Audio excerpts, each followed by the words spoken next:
चैत्र नवरात्रों के दिनों में चुपचाप गाय को खिला दे। एक छोटी सी चीज 1 महीने के अंदर करोड़पति बन जाओ। हम आपको ऐसी दुर्लभ जानकारी बताने जा रहे हैं। चैत्र नवरात्रि का व्रत परिवार की कुशल कामना के लिए रखती है। अगर आप चैत्र नवरात्रि के दिन गाय को एक चीज खिला देते हो तो आपकी जन्मों जन्मांतर की गरीबी हमेशा के लिए समाप्त हो जाएंगी।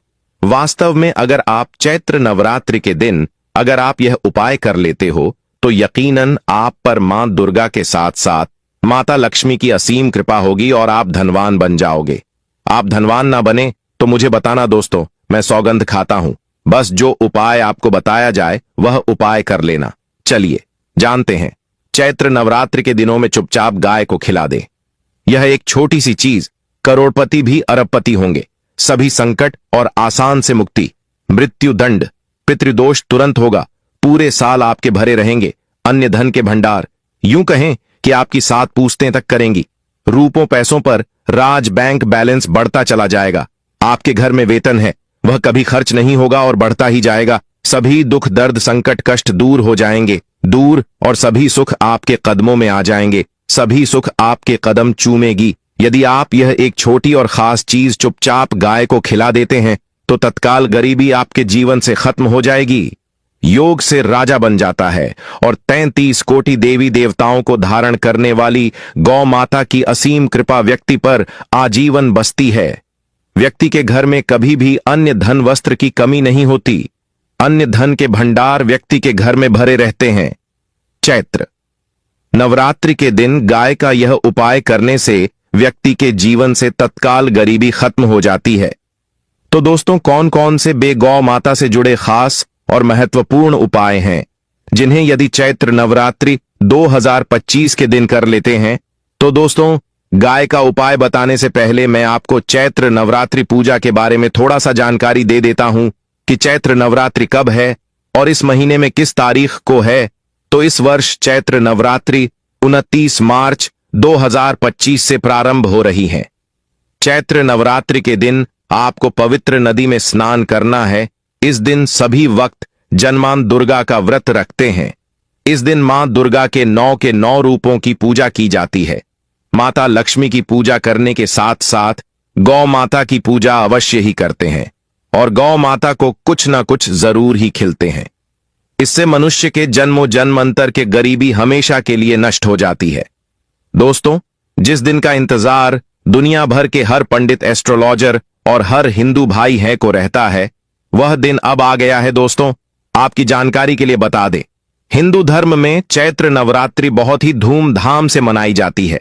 इसमें सबसे पहले मां दुर्गा के 9 रूपों की पूजा की जाती है।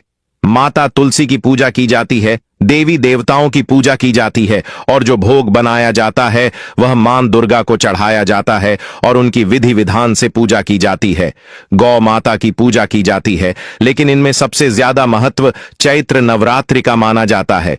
शास्त्रों में, वेद पुराणों में साफ साफ लिखा हुआ है, चैत्र नवरात्रि मां दुर्गा के 9 रूपों का आशीर्वाद प्राप्त करने का सबसे सुनहरा दिन होता है।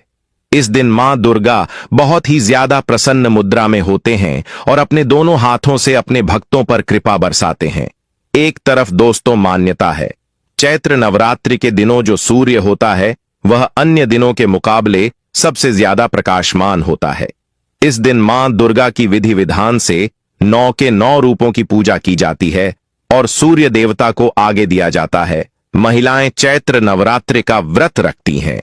दोस्तों, अगर आप नहीं जानते तो आपकी जानकारी के लिए बता दें, एक व्यक्ति की कुंडली में अगर चंद्र ग्रह की स्थिति अच्छी है तो उसे व्यक्ति का भाग्य हमेशा उसका साथ देता है। वह व्यक्ति जिस कार्य को भी शुरू करता है उसे कार्य में उसको सफलता प्राप्त होती है। इसीलिए चैत्र नवरात्रि को हमारे हिंदू धर्म में बहुत ही ज्यादा विशेष और खास महत्व दिया गया है। आप लोगों की जानकारी के लिए बता दें, चैत्र नवरात्रों के दिनों में 52 तरीके के शुभ योग बन रहे हैं। कई सालों के बाद सूर्य का प्रकाश इतना प्रकाशमान होगा जितना कभी नहीं हुआ, क्योंकि चैत्र महीने में साल का पहला सूर्य ग्रहण लगने जा रहा है। 130 साल में ऐसा दुर्लभ संयोग बनने जा रहा है। इसलिए इस बार के चैत्र नवरात्रि के दिन लक्ष्मी योग, ग्रह योग, नक्षत्र योग, अमृत, सिद्धि योग जैसे शुभ योग का निर्माण हो रहा है। चैत्र नवरात्रि के समय में पूरे दिन का व्रत करना चाहिए। चैत्र नवरात्रि मां दुर्गा का आशीर्वाद प्राप्त होता है। नवरात्रि तिथि के दिन ब्रह्म मुहूर्त में सोकर नहीं उठ सकते हैं, किसी पवित्र नदी में जाकर स्नान नहीं कर सकते हैं, पूरे दिन का व्रत नहीं रख सकते हैं। वैसे तो दोस्तों, चैत्र नवरात्रि के दिन स्नान और प्रात का विशेष ही महत्व होता है, लेकिन इस दिन अगर आप ज्योतिष शास्त्र तंत्र शास्त्र के अनुसार एक गाय वाला उपाय विधि विधान से कर लेते हैं तो इस उपाय को करने के बाद साक्षात आपको और माता लक्ष्मी वह असीम आशीर्वाद श्री हरि विष्णु की कृपा से आपके नवग्रह आपका साथ देना शुरू कर देंगे। आपके राहु केतु की दशा अच्छी हो जाएगी, क्योंकि एक व्यक्ति के जीवन के भाग्य का राहु केतु का नियंत्रण मां दुर्गा के हाथों में होता है। दूसरी तरफ इस उपाय को करने के बाद आपके जीवन में धन आना शुरू हो जाएगा। आपके जीवन में जो धन आएगा उसमें वृद्धि होगी, वर्षा होगी। आपको अपने जीवन के समस्त प्रकार की आर्थिक कष्टों से मुक्ति मिल जाएगी, क्योंकि दोस्तों, अगर मां दुर्गा और माता लक्ष्मी एक व्यक्ति को आशीर्वाद देती है, उस व्यक्ति को करोड़पति बनने से दुनिया की कोई भी ताकत नहीं रोक सकती है। अब आप सोच रहे होंगे कि गाय को ऐसा क्या खिलाने से और ऐसा क्या उपाय करने से आपको मां दुर्गा और माता लक्ष्मी का आशीर्वाद मिल सकता है। तो दोस्तों, आपने देखा होगा जब भी आपके घर पर दिवाली की पूजा होती है या धनतेरस की पूजा होती है या फिर नवरात्रों की पूजा होती है, तो आपके घर वाले गौ माता की पूजा जरूर करते हैं और गौ माता को जो भोग होता है उसमें से कुछ ना कुछ खिलाते हैं। ज्यादा नहीं तो 2 पूरी अवश्य ही खिलाते हैं। तो दोस्तों, आपको इस उपाय को चैत्र नवरात्रि के दिनों में करना है और सूर्य देव को आगे देना है और उनकी विधि विधान से पूजा करना है। इस बार जो चैत्र नवरात्रि इस वीडियो में आपको गौ माता से जुड़े उपाय के बारे में बताने वाले हैं, जिन्हें करने से आपके जीवन के जो भी दुख दर्द संकट है या कामयाबी होने में कोई बाधाएं आ रही है, सभी से छुटकारा मिलने वाला है। यूं कहें कि आपके जीवन में अपार धन सुख, कभी भी धन से संबंधित परेशानी नहीं रहेगी। यदि आपकी जिंदगी प्रबल हो जाएगी, धन प्राप्ति के योग्य बन जाएंगे और जीवन में सदैव अन्य धन के भंडार आपके घर में भर रहेंगे। अन्य धन वस्त्र कभी कमी नहीं होगी। आपको बता दें, इस चैत्र नवरात्रि मां दुर्गा की पूजा के साथ साथ हनुमान जी मंगल देवता और भगवान शनि देव की भी पूजा जरूर करनी चाहिए। आपको बता दें कि इस दिन यदि आप हनुमान जी और मंगल देवता भगवान शनि देव की पूजा करते हैं तो मंगल का ग्रह जनित दोष भी दूर हो जाता है। व्यक्ति के जीवन में धन सुख संपत्ति की प्राप्ति हो जाती है। समस्त मनोकामना व्यक्ति की पूर्ण हो जाती है। दोस्तों, आपको हम बता दें कि ऐसी ज्ञानवर्धक जानकारी आपको हम पैसों में भी बांट सकते थे, पर हमारे चैनल का मकसद है जनहित में जन कल्याण एवं जन सेवा करना। इसीलिए आपके लिए जो जानकारी बताते हैं वह फ्री में बताते हैं। इसलिए आप इस वीडियो को भी जरूर लाइक करें। और दोस्तों, मैं आपसे एक अनुरोध और करना चाहूंगा कि आप अपनी राशि कमेंट बॉक्स में जरूर डाल दें, जिससे इन चैत्र नवरात्रियों के दिनों आपकी राशि के अनुसार हम आपको कुछ ऐसे उपाय बता सके जिससे आपको लाभ की प्राप्ति हो। क्योंकि हम राशि से जुड़े उपाय भी आपको बताते हैं, तो आप कमेंट बॉक्स में अपनी राशि हमें जरूर बताएं या अपना नाम बताएं, जिससे आपके लिए कुछ हम ऐसे उपाय बता सके। साथ में जय गौ माता अवश्य लिखें। दोस्तों, साथी से जो चैत्र नवरात्रि का एक उपाय तो जरूर करना है। गाय का उपाय बताने से पहले एक उपाय आपको बता दें। इस उपाय को लाइक जरूर करें। क्या करें कि शाम के समय पीपल के पेड़ के नीचे आपको सरसों का चौमुखी दीपक, आटे का दीपक बनाना है। चौमुखी दीपक में आगे की बाती लगाकर सरसों के तेल का दीपक जला देना है। आटे का दीपक बनाएं, जो मुख्य तेल डालें उसमें बाती ही डालें। लाल वाली कलावे की दीपक जला दें। 4-4 बाती लगाकर चारों दीपक मतलब 4 भाग उसके बन जाएं। हर एक भाग को जलाएं और बीच में 2 सबूत फूल वाले लौंग भी डाल दें। फिर देखिए कैसे चमत्कार आपके जीवन में होता है। शाम के समय जलाकर उसे छोड़ें, मनोकामना मांगकर छोड़ दें। दोस्तों, अभी तक अपने नया योग टीवी को सब्सक्राइब ना किया हो तो जरूर कर लें। इससे आपको और भी ज्ञानवर्धक जानकारी सीधे माध्यम से प्राप्त हो सके। दोस्तों, यह गौ माता वाला उपाय बहुत ही प्रभावशाली उपाय बताया मैंने आपको। इस उपाय को आपको चैत्र नवरात्रि जरूर करें। बहुत ही लाभकारी उपाय बताया है, बहुत ही आपको लाभ देगा। यह उपाय। और अब बात करें गौ माता से जुड़े कौन कौन से उपाय आपको इस दिन मतलब गाय से जुड़े, जिन्हें करने से व्यक्ति को 7 पीढ़ियों तक बैंक बैलेंस की कमी नहीं होती, दुख दर्द संकट कष्ट दूर हो जाते हैं और सभी सुख व्यक्ति के कदमों में आ जाते हैं। तो दोस्तों, चैत्र नवरात्रि के दिन आपको मां दुर्गा की विधि विधान से पूजा करना है और उसी के साथ गौ माता की पूजा अवश्य करना है। और गौ माता को जो भोग चैत्र नवरात्रि पूजा के लिए बनाया गया था, उसे भोग से 2 पूड़ी जरूर ही खिला देनी है, सूखी पूरी नहीं खिलाना है।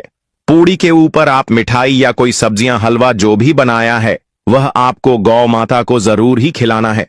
दोस्तों, हर एक और मांगलिक काम में गौ माता या उनसे जुड़ी चीज जैसे गाय का गोबर, गोमूत्र, गाय का दूध अथवा गाय के दूध से बना घी जरूर शामिल करें।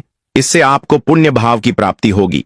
सनातन परंपरा के अनुसार जिस घर में गाय होती है उसे घर से जुड़े सभी वास्तु दोष स्वयं खत्म हो जाते हैं, क्योंकि पंचम या के बिना कोई भी पूजा पाठ और हवन सफल नहीं होता। दोस्तों, महीने में एक बार हो सके तो परिवार सहित एक बार गौशाला जाने का नियम जरूर बनाएं और हो सके तो गायों को हरा चारा जरूर खिलाएं, जिससे सभी वास्तु दोस्त शांत हो जाते हैं। दोस्तों, आपका प्रिय चैनल कभी किसी को भी गलत जानकारी नहीं देगा और इनसे जुड़े दोषों का निदान हो जाता है। गर्मियों में गौ माता को पानी पिलाएं और सर्दी में गौ माता को गुड़ जरूर खिलाएं। ध्यान रखें कि चैत्र नवरात्रि वाले दिन गौ माता को गुड़ जरूर ही खिलाना है। गर्मियों में गाय को गोदना खिलाए। अनेक देवी देवताओं को अपने शरीर पर धारण करने वाली गौ माता से जुड़े कई शुभ और अशुभ संकेत भी होते हैं। मतलब गाय का दूध दौते समय यदि गाय ठोकर मार दें और सारा दूध बिखर जाए तो अपशगुन होता है। यदि कोई यात्रा पर निकल रहा हो और गाय अपने बछड़े को दूध पिलाती सामने आ जाए तो निश्चित रूप से कि यात्रा के लिए आप निकले हैं, वह यात्रा आपकी जरूर ही सफल होगी और वह जिसके लिए आप निकले हैं वह जरूर ही पूर्ण यात्रा पर जाते समय गाय की आवाज आना और रात्रि में गाय की हुंकार करना भी शुभ होता है। दोस्तों, साथ ही साथ गाय के साथ आप भूल कर भी यह काम न करें, अन्यथा मिलता है। जी हां दोस्तों, गाय को राष्ट्रीय पशु बनाए जाने और इन्हें मौलिक अधिकार दिए जाने की बात हो रही है तो सवाल उठता है, गाय संस्कृति का अहम हिस्सा है, तभी गाय के साथ लोग खराब व्यवहार कैसे कर लेते हैं और जैसे ही दूध देना बंद कर देती है तो लोग इन्हें उनकी किस्मत पर छोड़ देते हैं, सड़कों पर और गलियों में भटकने के लिए। ऐसे में गोवंश जीवन को कोई डंडे मारता है तो कोई उन पर पानी डाल देता है, कई बार लग जाती है, तो कभी बीमार होकर बेचारी गाय दम तोड़ देती है। ऐसे में जरूरत है इन बातों को जानने की। गाय को लेकर शास्त्रों में क्या कहा गया है, आपको कैसा व्यवहार करना चाहिए। क्या दोस्तों, गाय को कभी भी मारना पीटना नहीं चाहिए। शास्त्रों में गाय को माता का दर्जा दिया गया है। गाय को मारने वाला माता को मारने पीटने वाले के समान पाप का भाग्य समझा जाता है। नरक लोक में वर्षों तक कष्ट भोगना पड़ता है। अगले जन्म पशु योनि में मिलता है कि गौतम मुनि ने गलती से गाय को डंडा मार दिया था, जिस गाय की मृत्यु हो गई थी, और इस पाप से मुक्ति के लिए इन्हें वर्षों तक तपस्या करनी पड़ी। इसलिए यह चैत्र नवरात्रि भगवान श्री कृष्ण जी ने बैल स्वरूप में आए वृद्ध आश्रम का वध कर दिया था, जिससे मुक्ति के लिए भगवान श्री कृष्ण को संपूर्ण तीर्थ को एक कुंड में बुलाना पड़ा और इस कुंड में स्नान से वह पाप मुक्त हो गए थे। यह दोस्तों साथ ही साथ पानी पी रही गाय को भागते हैं, वह घोर पापी के भंग बनाकर होते हैं। ऐसे लोग घर आपसे मुक्त होकर स्वर्ग पाए जाते हैं और बड़े ही धनवान कल में जन्म लेकर सुख भोगते हैं। और साथ ही साथ आराम कर रही गाय को कष्ट देकर कभी भी उठाना नहीं चाहिए। वह जन्म में किए गए जाने अनजाने में पापों से मुक्ति हो जाती है और गोलोक में स्थान पाते हैं। गाय को डंडा मारकर उठना, पानी डालकर उठाने से मनुष्य पाप का भागी बनता है और अगले जन्म में उसे दर दर भटकना पड़ता है। और साथ ही साथ शास्त्रों में बताया गया है, जो लोग गाय की सेवा करते हैं और उनका भोजन खिलाते हैं और उनकी परवरिश अच्छी तरह से कहते हैं, तो वह लोगों के जीवन की सभी इच्छाएं पूर्ति होती हैं। गाय के बछड़े से बचा हुआ दूध ही मनुष्य को लेना चाहिए, परंतु कुछ लोग एक बार गाय को धो लेने बाद फिर से बछड़े के लिए बचा हुआ दूध भी धो लेते हैं। ऐसा करना घोर पाप कहा जाता है। ऐसे दूध को धोने वाला और ग्रहण भी बन जाते हैं। दोस्तों, साथ ही साथ शास्त्रों में कहा गया है कि गोवंश मतलब गाय और बैल के पीठ पर नहीं बैठना चाहिए। उनका पीठ पर बैठने से महापाप लगता है। ऐसे लोगों को नरक की यात्रा भोगनी पड़ती है। एकमात्र देव के अंश के उत्पन्न नदी ही गौवंश है, जिस पर स्वयं महादेव और महादेवी सवारी करती हैं, क्योंकि नंदी ने स्वयं अपनी इच्छा से महादेव की सवारी बनना स्वीकार किया था। और साथ ही साथ शास्त्रों में गाय के दान को बहुत ही महत्व दिया गया है। परंतु ऐसी गाय का दान कभी नहीं करना चाहिए जो बूढ़ी और बीमार हो। कठोपनिषद में नचिकेता की कथा भी इस संदर्भ में है कि जिस नचिकेता ने पिता द्वारा बूढ़ी गाय को दान करने पर आपत्ति जताई थी, दूध देने वाली और बछड़े सहित जो लोग गाय का दान करते हैं वह महान पुण्य को हासिल करके स्वर्ग में स्थान पाते हैं। दोस्तों, साथ ही साथ सूर्य चंद्र मंगल या शुक्र की युक्ति राहु से हो तो पितृदोष होता है। यह भी मानता है कि सूर्य का संबंध पिता से एवं मंगल का संबंध रक्त से होने के सूर्य यदि शनि राहु या केतु या दृष्टि हो तथा मंगल की युति राहु या केतु से हो तो पितृदोष होता है। इस दोस्त से जीवन संघर्ष में बन जाता है। यदि पितृदोष हो तो गाय को प्रतिदिन या किसी भी चैत्र नवरात्रि के दिन रोटी गुड़ चारा आदि खिलाने से पितृदोष। दोस्तों, हर एक और मांगलिक काम में गौ माता या उनसे जुड़ी चीज जैसे गाय का गोबर, गोमूत्र, गाय का दूध अथवा गाय के दूध से बना घी जरूर शामिल करें। इससे आपको पुण्य भाव की प्राप्ति होगी। सनातन परंपरा के अनुसार जिस घर में गाय होती है उसे घर से जुड़े सभी वास्तु दोष स्वयं खत्म हो जाते हैं। गाय के ऊपर जो कुबड़ होती है वह बृहस्पति गुरु है। अतः जन्मपत्री में यदि बृहस्पति अपनी नीच राशि मकर में हो या अशुभ शिवलिंग में जा रहे हो और सामने से गौ माता आई हुई दिखाई दे तो गौ माता को अपनी दाहिनी ओर से जाने देना चाहिए। आपकी यात्रा जरूर ही सफल होगी। और साथ ही साथ यह संकेत भी जान ले, यदि आप यात्रा पर जा रहे हैं और सामने आपके गाय पड़ जाएं अथवा अपने बछड़े को दूध पिलाती हुई सामने गए दिखाई दे जाए तो समझ जाना कि वह यात्रा आपके लिए जरूर ही सफल होगी। और साथ ही साथ जिस घर में गाय होती है उसमें वास्तु दोष स्वतः ही खत्म हो जाता है। और आप भी रोटी बनाएं, प्रतिदिन ताजी रोटी ही बनाएं। गाय को अगर आपने रोटी बनाई है तो कोशिश करें कि उसे रोटी को आप तुरंत ही गाय को खिला दें। अगर आप उसे रोटी को रख देंगे और उसे रोटी को अगले दिन देंगे तो वह रोटी बंसी मानी जाएगी। गाय को कभी भी बासी रोटी न दे, इसे घर में नकारात्मक ऊर्जा वास करती है और आपकी बिल्कुल भी नहीं बनेंगे। इससे आपके घर में हमेशा दर्द देवता का वास रहेगा और आप जिस भी कम उसे काम में आपको हमेशा असफलता ही हाथ लगेगी। इसलिए कोशिश करें गाय को रोजाना ताजी रोटी बनाकर खिलाएं। बासी रोटी गाय को न दें और साथ ही साथ सड़ी गली चीज गाय को नहीं खिलानी चाहिए। कि घर में कोई फल है, कोई सब्जी है, सड़ जाए तो लोग क्या करते हैं, गाय को देते हैं। नहीं, ऐसा नहीं करना चाहिए। ऐसा करने से यदि आप गाय को खिलाते हैं तो और आप आपके भाग्य बन जाते हैं। और साथ ही साथ आप आटे की 11 लोई यहां बनाकर उनके ऊपर हल्दी लगा करके इसके बाद गाय को खिलाएं। हर एक लोही को मिला दें, माता गाय की आप चरणों की स्पर्श करें। या दोस्तों, ऐसा करने से आपके समस्त काम बनने लगेंगे। जो 2 हक का समय चल रहा है वह भी खत्म होगा।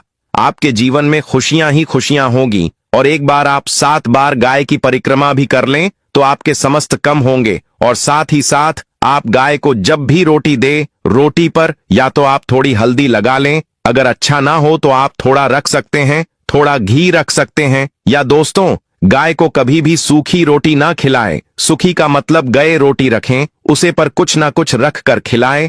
हल्दी रख ले मिश्री की या जो भी रख ले, मतलब खाली रोटी नहीं खिलानी। इस बात का जब भी आपको शुभ फलों की प्राप्ति होगी।